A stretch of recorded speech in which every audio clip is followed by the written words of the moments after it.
스포일러 많습니다. 욕설 간혹 있습니다. 청취에 주의하시길 바랍니다.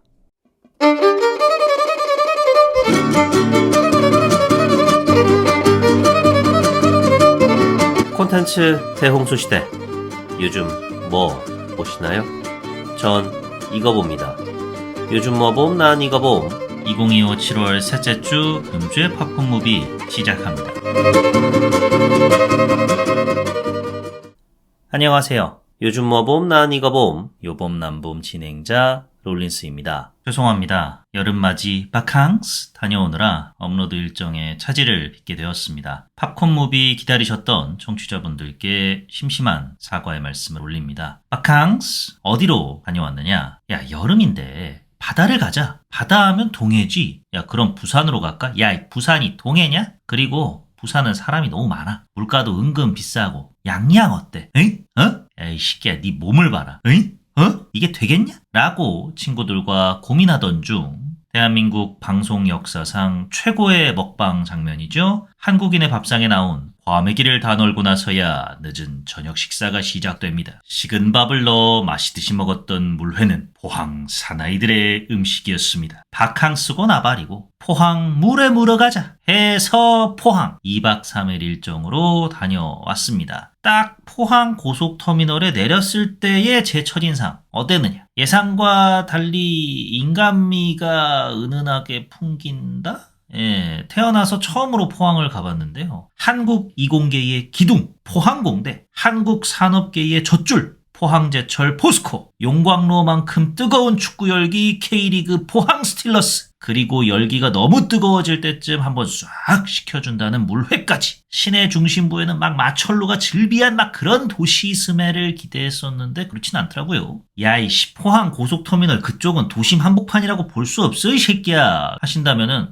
제가 잘 몰라가지고요. 예, 그냥 그렇다고요. 서울 촌놈이 씨부리는 말이니까 그냥 무시하고 들어주시면 감사하겠습니다. 사과드리겠습니다. 터미널에서 내려서 바로 바다로 가느냐? 제가 여행 스타일이 MBTI J랑 P가 좀 섞여 있어요. 오늘 갈 곳을 정해두긴 합니다. 예를 들어서 제가 서울에 여행을 온 외국인이다. 그러면 오늘 오전에 나는 경복궁을 갈 것이다. 오후에는 쾅창 마켓을 갈 것이다. 그러다가 경복궁 looking around 하니까 very good 하면은 애프터눈에도 경복궁 continue 뭐 이런 스타일이에요. 광장 마켓 later 이런 스타일인데 포항 첫날은 12시에 도착을 했는데 체크인까지는 아직 시간이 좀 남아있고 배도 고프기도 해서 곧장 바다로 가기엔 좀 그렇더라고요. 호미곶 상생의 손으로 향했습니다. 하늘 방향으로 손바닥을 치켜든 손 모양의 동상인데요. 바다에 박혀 있어요. 한 번쯤 그 이미지 보셨을 거예요. 거기 같습니다. 여기가 드라마 무빙에서 류승룡 배우가 맡은 코드네임 구룡포 출신이라 이제 구룡포라 코드네임이 붙은 거죠. 바로 그 구룡포라고 합니다. 여기 도착하자마자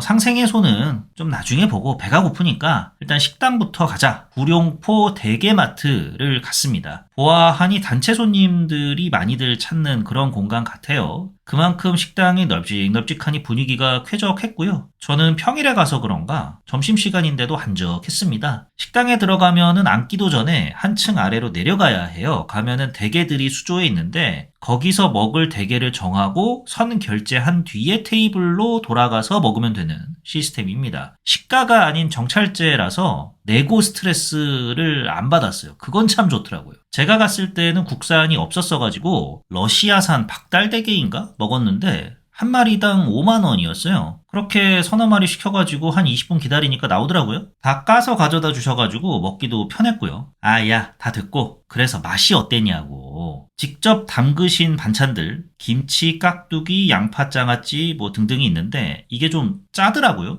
뒷맛도 매콤하고요.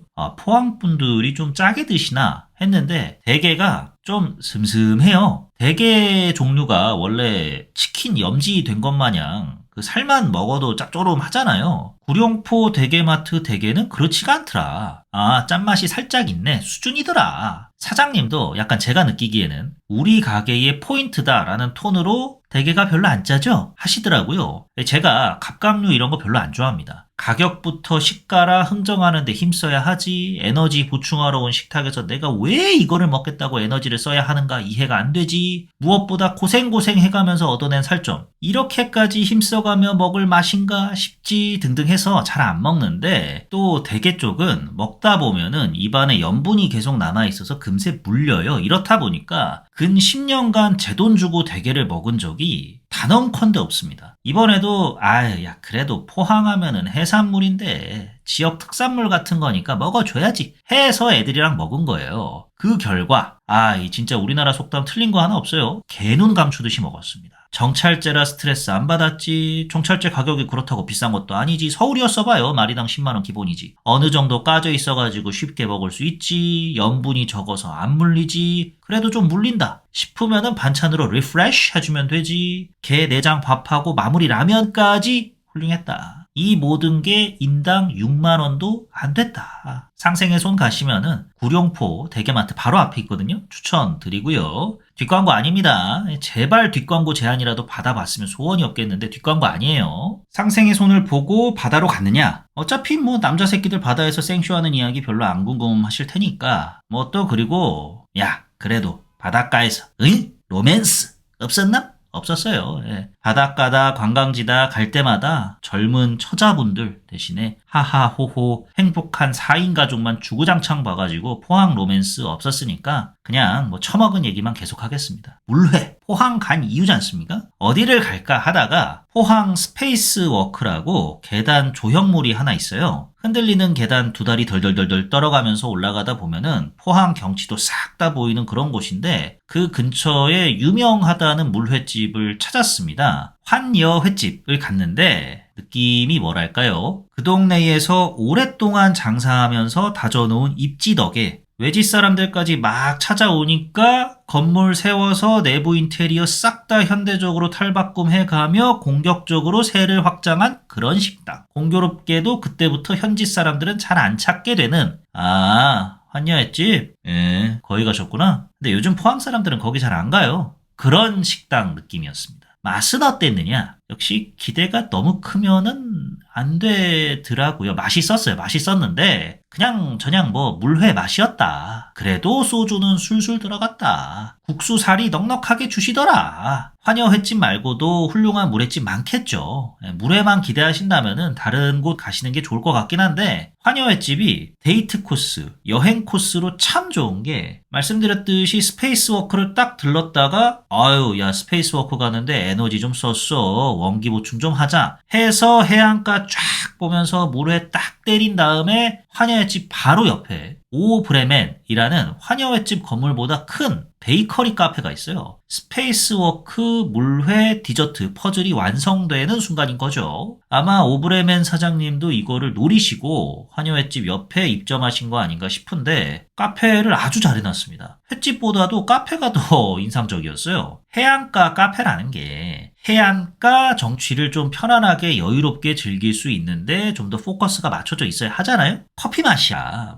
구정물 맛만 아니면 되고 베이커리도 가격이 왜 이래? 어디서 배짱 장사야? 됐어. 야 스타벅스 가자. 장난하나? 말 아니면 오케이지 않습니까? 오브레멘은 해안가 카페다운 내부 인테리어였다. 층고도 높고 커플, 가족, 친화적인 좌석도 많고 루프탑이니 발코니니 바닷바람까지 담아낼 수 있는 포토스파까지 있더라. 스페이스워크 환여횟집 오브레멘 3콤보로 하나만 달랑 가시면 좀 아쉬울 수 있으니까 1, 2, 3 짝짝짝 콤보로 추천드리고요. 물회 먹었으니까 밸런스 맞춰야겠죠? 고기도 먹었습니다. 유튜버 정유광 추천 맛집 죽도시장 쪽에 있는 죽도 숯불 간바지 식당도 찾았는데요. 평일 오후 6시 반쯤 갔는데 웨이팅이 조금 있었습니다. 현지 분들이 많이들 찾으시는 것 같더라고요. 주말에는 저희 같은 외지 관광객들이 보다 많이 찾아올 테니 웨이팅이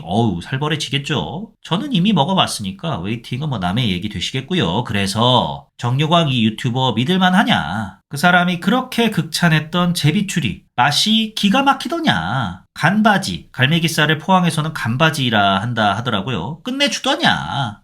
훌륭했습니다. 고기 맛도 고기 맛인데 반찬이 이 사장님께서 직접 하시는 것 같아요. 제가 잘 모르는 나물, 무슨 줄기 등등으로 담그신 장아찌들이 쫙 나오는데 별미였고요. 그중 베스트는 반찬은 아닌데 정유광 이분 맛잘알 맞으시네요. 김치말이 국수였습니다. 식사류로 나오는 음식인데 아는 맛이긴 해요. 새콤한 묵은지 국물, 헹군 묵은지, 국수 이 세 재료가 전부입니다. 단맛은 거의 없고요. 맛이 딱 할머니가 해주시던 맛. 저 이런 추상적인 표현 별로 안 좋아하긴 하는데 이 표현이 이렇게 딱 맞는 음식이 있을까 싶더라고요. 할머니 배고파 이러면 아이고 우리 강아지 좀만 기다려. 이 할미가 국수 말아줄 테니까 이 좀만 기다리고 있어. 하시면은 이제 후두루뚝딱 해가지고 내다 주셨던 그 김치말이 국수 맛이에요. 반대로 생각하면은 어마무시하게 대단한 맛은 아니긴 합니다만 사장님 말씀대로 간바지 한 점에 국수에 묵은지 딱 올려서 먹으면은 그냥 이게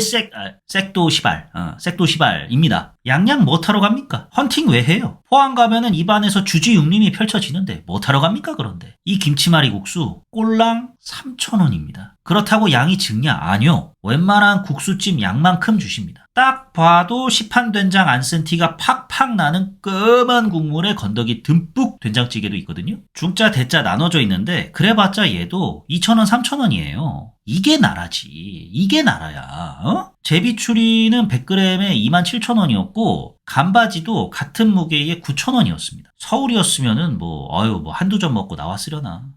맞아. 일반 고깃집 가면 간 천엽 무료로 이렇게 주는 경우 덜어 있잖아요. 무료라 그런가 뭔가 시들시들해 보이는데 여기는 간 천엽 메뉴가 따로 있습니다. 한 접시에 10,000원이에요. 다른 데서는 무료로 주는 거를 여긴 돈 받고 판다? 그만큼 퀄리티에 자신이 있다. 그런 뜻 아닐까. 분위기도 노포 감성이 아니지. 노포 그 자체가 주는 아늑함이 있고요. 오고 가는 술잔으로 가득한 고깃집인데도 그렇게까지 시끄럽지 않아서 좋더라고요. 왜 흔한 고깃집 풍경 중에 실내가 너무 시끄러워서 서로 대화 한마디 못하고 묵묵히 고기만 먹는 그림이 있잖아요. 여기서는 그럴 일이 없다. 이처럼 아주 만족스러운 식당이었지만은 아쉬웠던 점 살짝만 짚고 넘어가자면 점원분들이 너무 바쁘셔서 그러셨나 저희가 주문한 것보다 포스기에 고기 인분수를 더 입력해 놓으셔가지고 이게 어떻게 된 거냐면 이 식당은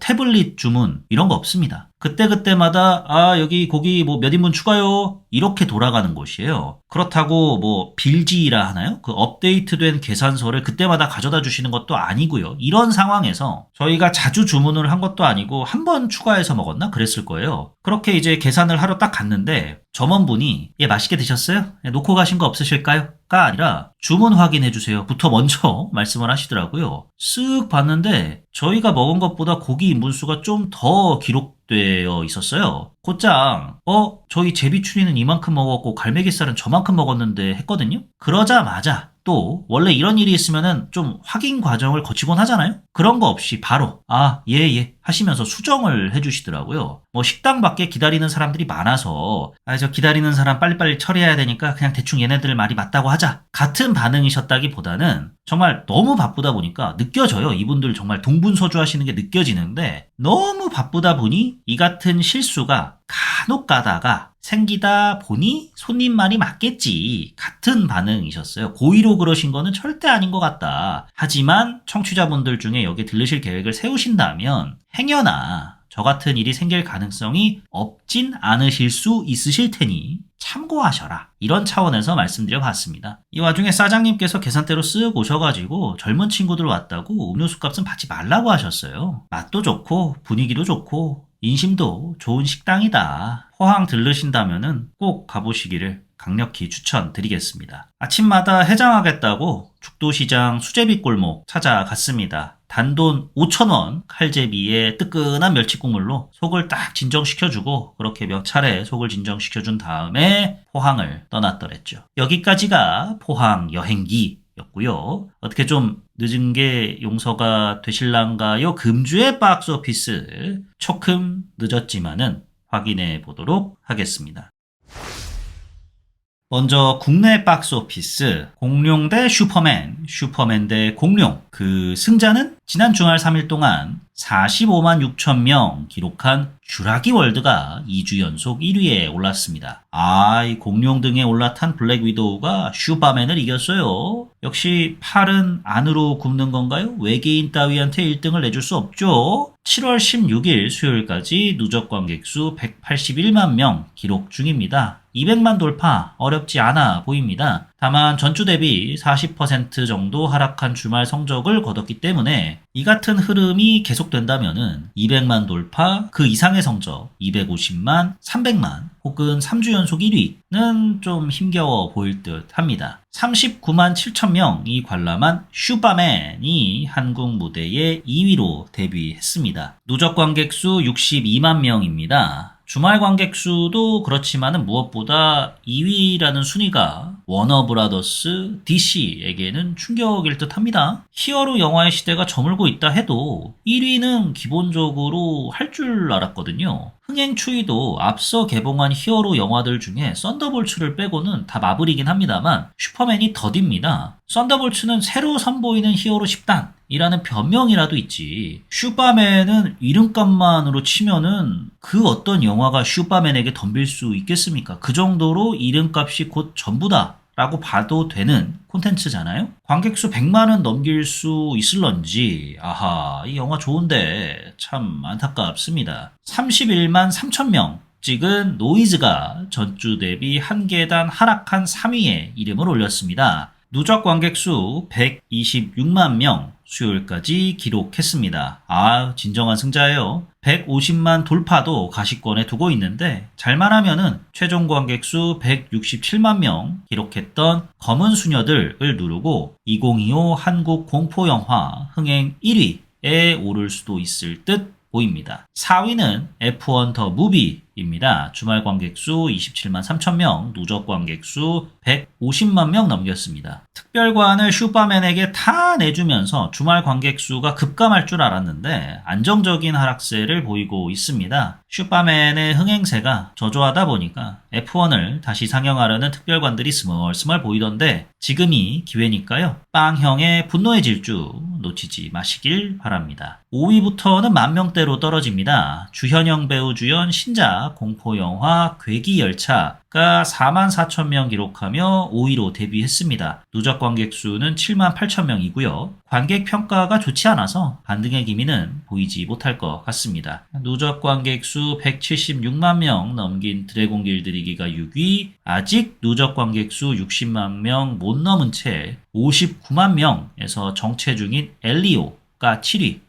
그렇습니다. 북미 박스오피스로 넘어가 보겠습니다. 외계인을 반갑게 맞이해주는 곳은 역시 이민자들의 나라들 뿐이겠죠? 요즘은 지들 옛날 생각 못하고 다 내쫓으려 해가지고 문제지만 슈퍼맨이 주말 동안 1억 2,500만 불을 벌어들이며 북미 박스오피스 1위로 데뷔했습니다. 전세계 수익도 2억 2천만 불을 넘겼습니다. 제임스 건 감독 체제 후 열어젖히게 된 DC 포문을 두고 드디어 감나라 배나라 평가할 수 있게 되었는데요. 국내도 그렇듯 북미에서도 슈퍼맨에 대한 평단과 관객들의 긍정적 평가가 더 우세하다 합니다. 한국의 긍정적 평가는 세계적으로도 통하는구나 라 보는 정도겠지만 미국에서 그것도 슈퍼맨에 대한 긍정평가는 상당히 고무적으로 받아들여야겠죠. 팬층이 엄청 두껍다 보니 그만큼 기대가 컸고 우려 또한 많았던 것도 사실이니까요. 이런 긍정평가를 등에 업고 수익 측면에서 슈퍼맨 날아올랐습니다. 개봉 첫 주 만에 제작비에 달하는 수익을 거두면서 손익분기점 돌파에 청신호가 켜졌습니다. 손익분기점 그 이상에 달하는 수익을 거두어야 슈퍼맨 시리즈도 그렇고 제임스 건 DC 스튜디오 사장님께서 추진 중인 여러 프로젝트들이 차질 없이 대중 앞에 선보여질 수 있겠죠? 지금 흐름으로만 보면 건 사장님 한동안 흐뭇하게 흥행 성적표, 리뷰 댓글들 보시겠네요. 이 기세가 당장 내년 6월 개봉을 확정지은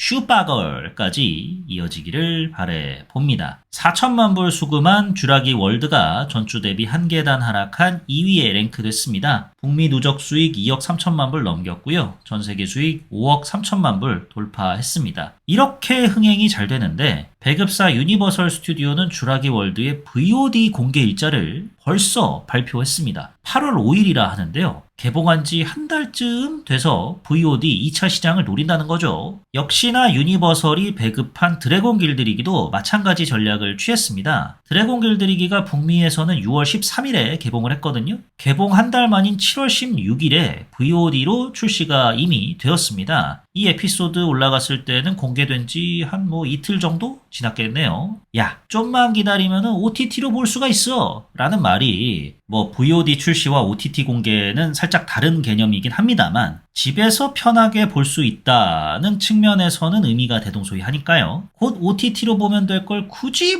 타러 극장까지 가냐 라는 말이 유니버설의 2차 시장 전략을 보아 이제는 전혀 농담처럼 들리지가 않습니다. 쥬라기 월드나 드래곤 길들이기는 아무래도 사이즈가 큰 영화다 보니까 극장에서 봐야지 라는 수요가 작동을 해서 지금과 같은 흥행 성적을 거두고 있는 것 같은데 이렇게 규모가 큰 영화가 아닌 이상은 더 이상 극장에서 살아남기 영 힘들어 보입니다. 3위는 F1 더 무비입니다. 주말 수익 1,300만 불, 북미 누적 수익 1억 3천만 불, 전 세계 수익 3억 9천만 불, 거진 4억 불에 근접했습니다. 빵형 필모가 대부분 이렇더라고요. 10억 불, 홈런 작품은 없는 대신에 3억에서 5억 불 사이에 안타, 2루타 흥행작들이 좀 많아요. 이것도 대단한 거죠. F1 더 무비도 할리우드 판에서 공공연한 2루타로 인정받을 수 있는 성적 기록하기를 응원해 봅니다. 4위부터는 100만 불대로 떨어집니다. 790만 불 벌어들이며 북미 수익 2억 3천만 불, 전 세계 수익 5억 6천만 불 돌파한 드래곤 길들이기가 4위고요. 다음에는 지금까지도 그랬지만은 친숙한 이름들입니다. 엘리오, 28년 후, 릴로와 스티치, 스티치, 요 녀석. 북미 수익 4억 1천만 불을 넘겼고요. 전 세계 수익은 9억 9천만 불로 마인크래프트 무비가 전 세계 수익 9억 5천만 불로 막을 내리면서 이루지 못했던 10억 불 돌파 카운트다운에 들어갔습니다. 금주의 박스오피스 시간 여기서 마치도록 하고요. 본격적인 이야기 시작해 보도록 하겠습니다. 요즘 뭐봄 난 이거 봄, 요봄 난봄 7월 셋째 주 금주의 팝콘 무비. 어째 영화 얘기보다 잡설이 더 길 것만 같은 이번 에피소드 로비 지금 시작합니다. 영화 로비는 영화 롤러코스터, 화삼관 등을 연출했던 하정우 감독의 신작입니다. 로비 프로젝트의 시작은 2020년 코로나 때로 거슬러 올라갑니다. 하정우 감독이 2020년에 골프를 처음 배우셨대요. 근데 다른 인터뷰에서는 같은 해에 프로포폴 불법 투약 의혹이 불거져서 그 해에는 아무것도 하지 않고 한강 고수부지만 계속 걸어 다녔다고 밝히셨던데 뭐가 맞는지 모르겠네요. 고수부지 걸어 다니시면서 스윙 연습하셨구나. 그럴 수 있죠. 여튼 골프 배우기 전까지도 계속 이런저런 시나리오를 개발 중이었는데 이건 아닌 것 같다는 생각을 했답니다. 하정우 감독이 보기에 개발 중인 시나리오들이 전부 비즈니스용이구나. 상업적 성공을 위한 영화들이구나. 흥행 중요하긴 하지만 애초부터 흥행만을 바라고 집필하려는 내 모습이 좀 불순한 것 같아 라고 느꼈답니다. 나는 어떤 색깔의 감독이 될 것인가? 그렇다면 나에게 맞는 것은 무엇인가? 이거에 입각해서 시나리오를 써야 된다 로 마음을 고쳐 먹었을 때가 막 골프에 입문을 했을 때래요. 골프장이라는 넓은 공간 안에서 외부와 단절된 채 4명, 캐디까지 하면 최대 대여섯 명의 사람들이 모여가지고 아무도 듣지 못하는 이야기를 나누게 되는 상황이 재미있었다고 합니다. 다양한 사람들이 밖에서는 드러내지 않는 내밀한 욕망을 골프장에서 발산하는 것에 흥미를 느꼈는데 이를 하정우 영화의 방향성을 제시해주고 시작점을 알린 영화 롤러코스터처럼 풀어보면 어떨까 해서 탄생한 시나리오가 바로 로비라 합니다. 하정우 감독은 연출뿐 아니라 로비의 각본 그리고 주연까지 1인 3역을 맡았습니다. 원래 디렉터 하께서는 연출만 하고 싶었대요. 극중 골프장 사장으로 나오는 박혜수 배우에게 주인공 역할을 제안을 했는데 주인공 분량을 소화할 만큼의 스케줄을 확보할 수가 없었나 봐요. 이를 들은 투자사가 아 그래요? 그럼 하 감독이 해. 제가요? 왜? 영화 만들기 싫어? 돈 뺄까? 투자사에서 하라고 해가지고 하정우 감독이 주연 배우까지 맡았다 합니다. 영화 만들기 싫어? 돈 뺄까? 는 그냥 제 개소리입니다. PT 2번 해서 로비 투자 따냈대요. 그러니까 투자사가 하라는 대로 해야 하지 않을까 해서 이런 말 얹어봤고요. 웃자고 한 소리예요. 하정우 감독이 감독으로서 본인을 돌아보고 PT까지 거쳐 완성해낸 로비 손익분기점이 150만 명으로 알려졌는데 반의 반도 안 되는 25만 명을 최종 스코어로 거두면서 극장에서 퇴장했습니다. 롤러코스터 최종 관객이 27만이었거든요.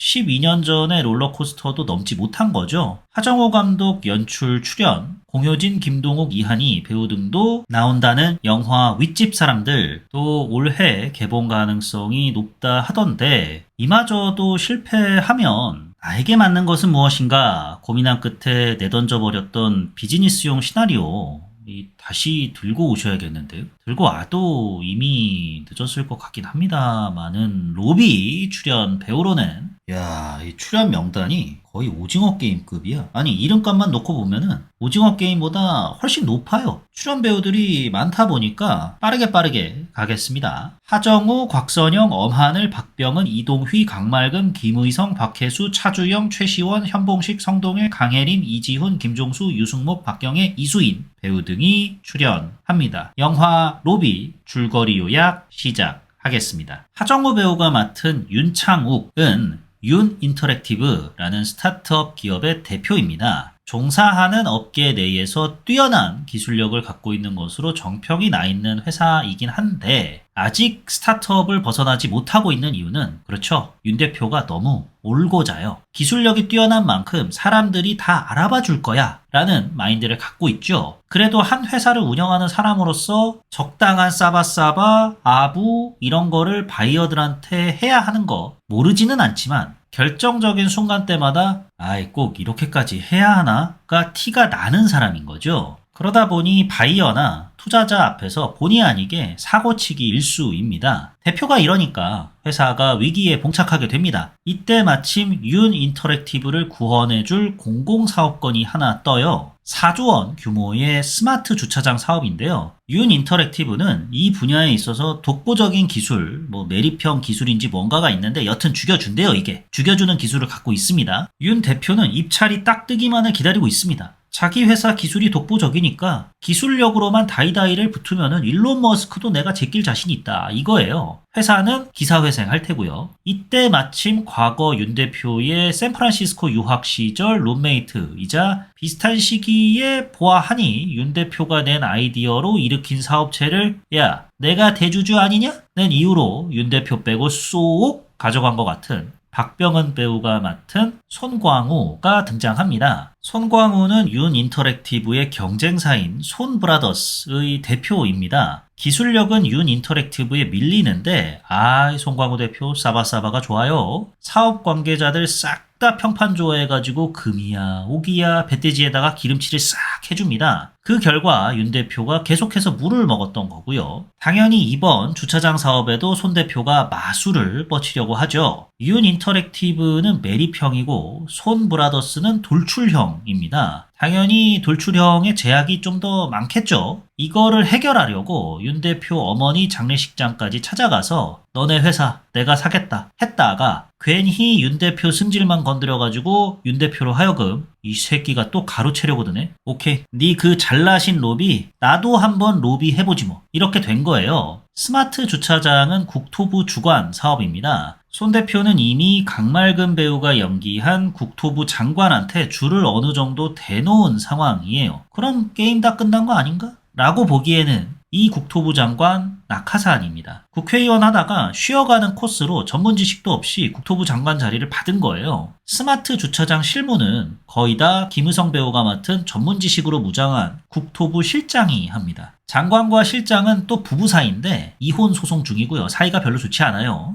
윤 대표 쪽은 실장에게 줄을 대보려고 합니다. 어떻게? 그렇죠. 실장이 골프에 환장하는 사람이에요. 허나 세상이 어느 때인데 대놓고 접대 골프를 할 수는 없잖아요. 하려면은 손 대표가 국토부 장관한테 하듯이 골프장을 완벽하게 통제해야 하는데 그러기에는 윤 대표네가 돈이 별로 없어요. 그래서 어떤 방법을 쓰느냐. 맹분이 있어야 할 거 아닙니까? 맹분이. 그렇습니다. 그 맹분을 만듭니다. 국토부 실장이 강혜린 배우가 분한 진세빈 골프 선수의 열혈 팬입니다. 단순 열혈 팬 정도가 아니에요. 그걸 넘어서 좀 아하, 참 많이 좋아하시네. 굳이 저런 더러운 눈빛까지 보내셔야 될까 정도예요. 진세빈 프로의 후원사가 되어서 계약 조건으로 접대 골프에 게스트로 초대하려는 계획을 윤 대표네가 세우게 됩니다. 마침 진 프로가 슬럼프를 겪고 있었어요. 내가 지금 누구를 위한 골프를 하고 있는가? 내 뜻대로 한 적이 있긴 한가? 성동일 배우가 분한 아빠 말대로만 하는 건 아닌가? 고민하던 중에 윤 대표의 간곡한 요청에 처음에는 나는 그런 스폰서 골프, 접대 골프 안 한다 라고 튕겼다가 그 후에 무슨 일이 있었는지 뭐 영화에는 자세히 묘사가 안 되지만 벼랑간 설득이 돼가지고 국토부 실장 접대 자리에 게스트로 참석하게 됩니다. 진 프로가 이 골프 자리의 자세한 내막에 대해서는 그렇게까지 잘은 몰라요. 괜히 이런 내용까지 또 다 말해봤자 골치만 아프니까 대충 열혈 팬 한 분과 함께 게임 하시는 거다 이렇게 둘러대고 그냥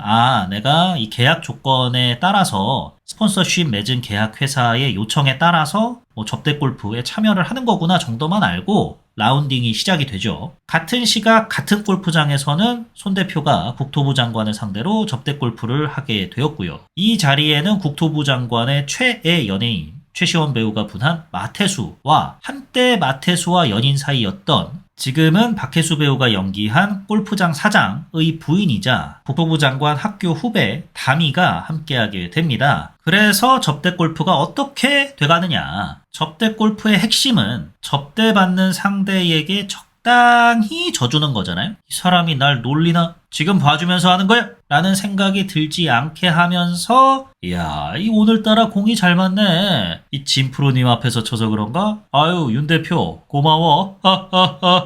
라는 마음을 심어줘야 되잖아요. 근데 윤 대표는 골프를 쳐본 적이 없어요. 로비해야 하니까 속성으로 배웠는데 타고났습니다. 쳤다 하면 타이거 우즈, 이건 좀 올드한가? 셰플러예요. 이거를 숨겨가면서 쳐야 하는데 올고전 성품의 윤 대표가 그게 되겠습니까? 거기다가 속성으로 배워가지고 골프 문화를 잘 몰라요. 접대받는 골프 매니아 국토부 실장 입장에서는 짜증이 나는 거죠. 잘 못 친다더니 골프장에서 빌린 꾸진 골프채 갖고 빵빵 쳐대질 않나. 내가 칠 때 옆에서 넣는 추임새가 어째 칭찬 같지가 않고 구찌같이 들리고 이 와중에 진 프로는 너 티발 씨야 성격이라 윤 대표 샷만 칭찬해주지. 이렇게 윤 대표의 로비는 오비에 오비를 연발하게 되는 듯. 과연 윤 대표는 로비의 성공에 손 대표의 코를 납작하게 만드는데 성공할까요? 국토부 실장 자리 갈 때까지 접대 골프 한 번도 안 받아봤겠습니까? 그냥 무조건 어화둥둥 아이고 실장님 짱짱 한다고 로비에 성공할 수는 없는 거겠죠? 대체 국토부 실장의 어떤 지점을 만족시켜줘야 로비에 성공할 수 있을까요? 국토부 장관을 향한 손 대표의 로비는 어떻게 돌아가고 있을까요? 지금 각종 OTT에서 확인해 보시길 바랍니다. 영화 로비 볼까 말까 기준 말씀드려 보도록 하겠습니다. 먼저 볼까? 하정우표 말만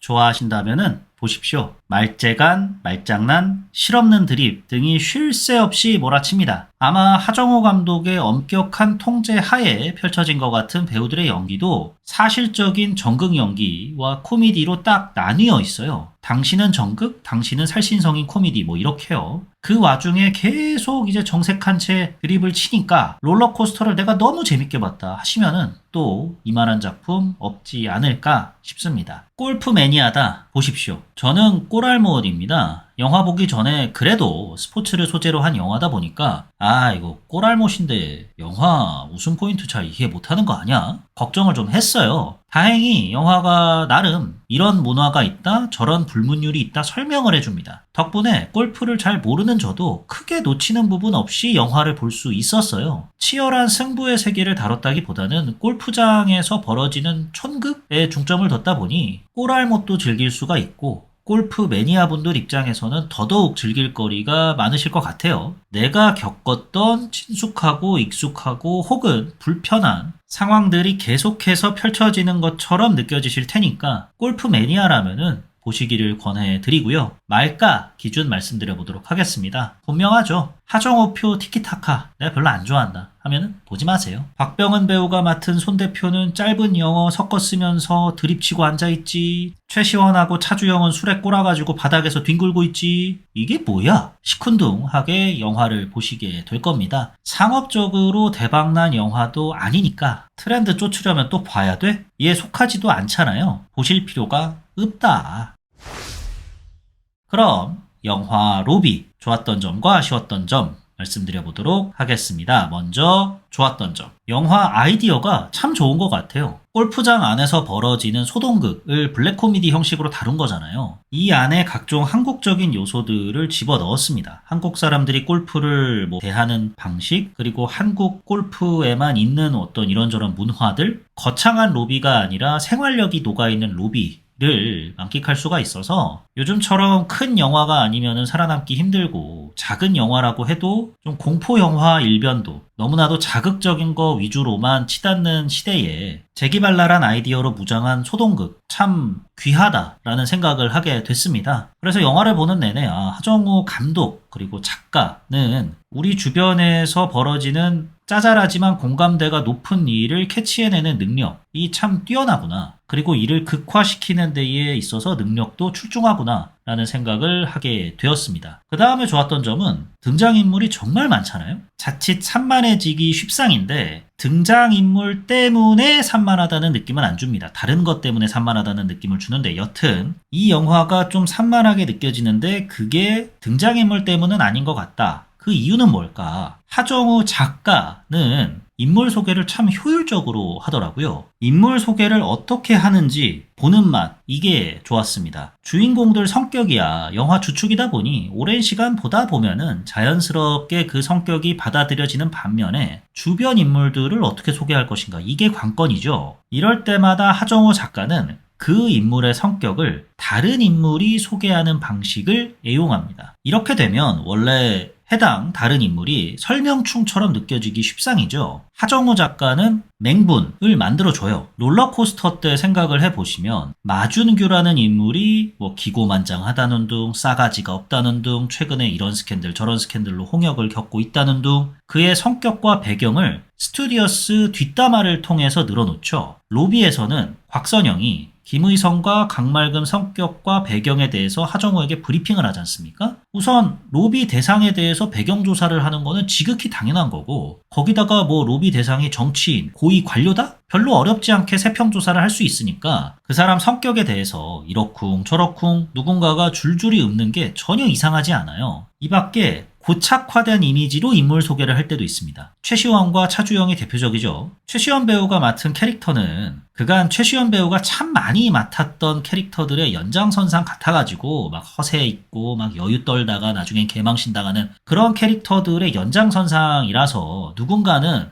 이런 인물만 연기하는 거는 최시원 배우에게 있어서는 이미지 낭비 아니야? 하시던데 일정 부분 공감은 합니다만 장르가 코미디인지라 고착화된 이미지를 일부러라도 적극적으로 가져올 수 있다고 봅니다. 또 최시원 배우가 이런 연기를 워낙 잘하고 거기다가 차주영 배우의 캐릭터도 어째 더글로리 캐릭터랑 겹치는 부분이 있어요. 고정된 이미지를 가져와서 그대로 사용한다. 손쉬운 작법일 수는 있겠습니다만 좋게 보면은 그만큼 직관적이고 캐릭터 설명하는데 효율적이죠. 많은 캐릭터를 등장시켰음에도 불구하고 이 사람의 성격을 다른 사람이 설명하는 것이 전혀 이상하지 않을 토대를 깔아주는 것, 고정된 이미지를 가져오는 것 등등의 작법이 이 영화에서 수많은 캐릭터가 등장함에도 불구하고 캐릭터 남발처럼 느껴지지 않았던 이유였습니다. 그 다음에 좋았던 점은 윤 대표가 결국 끝까지 갔다는 거. 적당히 이쯤에서 본인의 신념대로 행동하겠지라고 생각을 했는데 그러지 않고 다른 사람이 피해를 보더라도 나의 이익을 위해서 어쩔 수 없이 거짓말을 하는 그런 상황이 나오지 않습니까? 관객들 모두가 예상하는 타이밍에서 한번 꺾은 거죠. 이쯤에서 엔딩을 위한 빌드업을 쌓아가겠지. 윤 대표가 나는 더 이상 이렇게 로비 못하겠다 하고 때려치겠지 했는데 그게 아니고 결국 한 발 더 나아가잖아요. 거기서 뭐야? 이 영화 이제 또 어떻게 전개되려나? 라는 긴장감을 살짝 안겨다 주었고요. 그 다음에 이제 강혜린 배우가 시원하게 로비 현장 마무리 짓는 그 장면.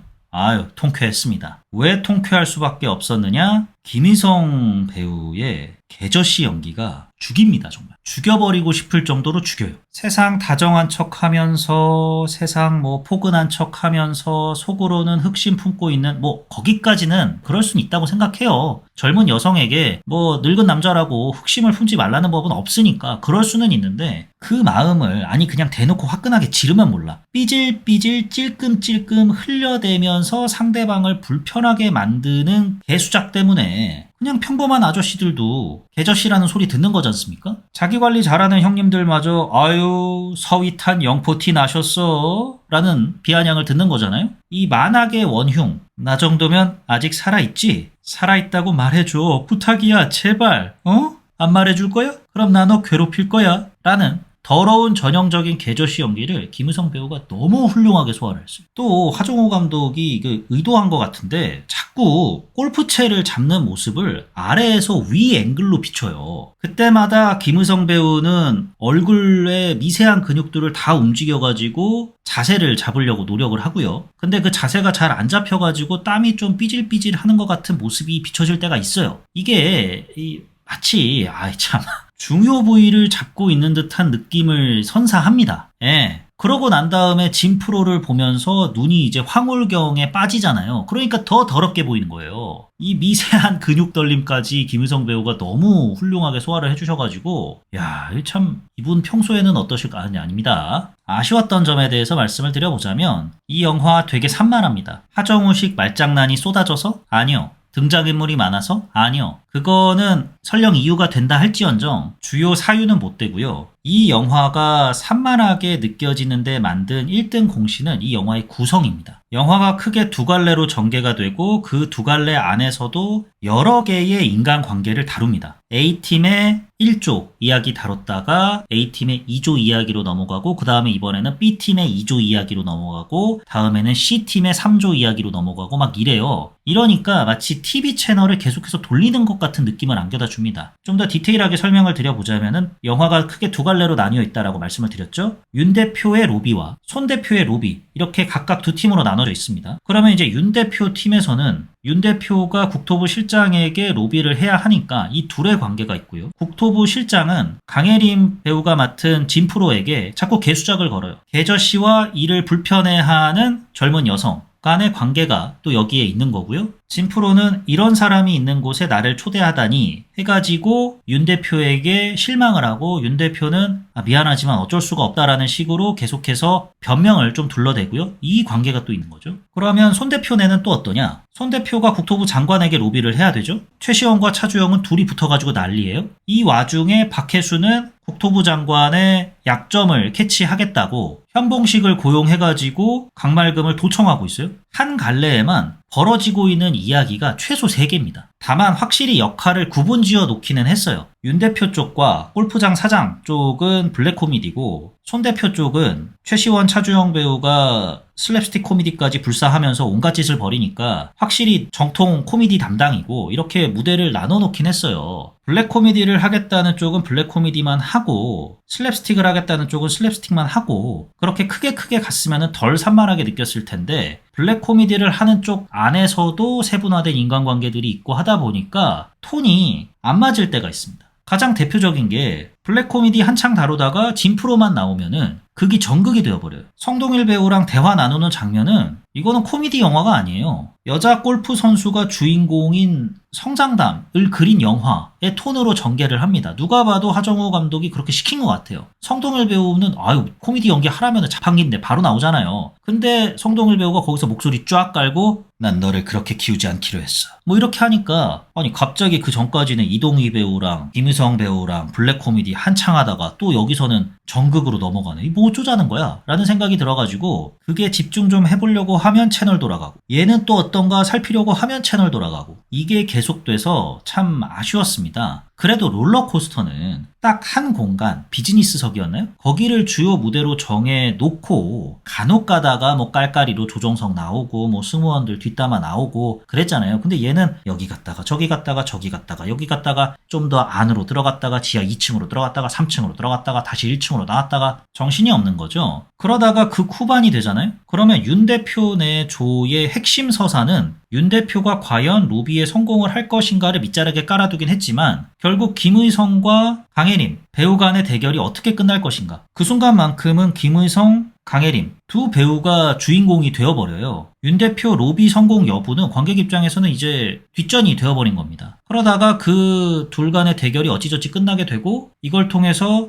윤 대표가 로비의 종지부를 찍으려고 안간힘을 쓰는 모습들이 좀 뜬금없이 느껴져요. 널뛰기가 심하다는 거죠. 나름 블랙 코미디로서 우리 사회 현실을 풍자하는 찰진 대사들이 잊을만 하면 나왔음에도 불구하고 금방 휘발되는 경향이 너무 짙었습니다. 대표적인 예가 국토부 실장에게 윤 대표가 특혜 같은 거 바라지 않는다. 경쟁 무대 위에 우리 제품을 올려놓을 수만 있게 해달라 라고 하니까 국토부 실장이 차라리 특혜를 바라세요 라고 얘기를 하잖아요. 특혜는 그냥 한쪽 편만 들어주면 돼요. 편해. 근데 공정한 경쟁을 하잖아? 그러면 공정한 경쟁을 하기 위해서 심판은 누구를 데려올 것이며 과정은 어떻게 할 것이며 다 정해야 돼. 그럼 또 그 일 하는데 이 심판 왜 데려왔냐? 이 과정 맞는 거냐? 또 누가 딴지를 걸어. 복잡해. 복잡해. 이렇게 얘기를 하잖아요. 참 인상적인 대사였거든요. 그 후에 벌어지는 일은 또 강혜림과 김우성의 불꽃 대결이야. 또 거기서 개저씨 드립쳐. 그러다가 얼마 후에는 또 손대편에 나와. 차주영이랑 최시원은 술에 꽐라대가지고 바닥에 뒹굴고 있어. 박경혜는 뒤에서 몰래 술 훔쳐먹고 있지. 그러다가 다시 또 하정우한테 돌아와가지고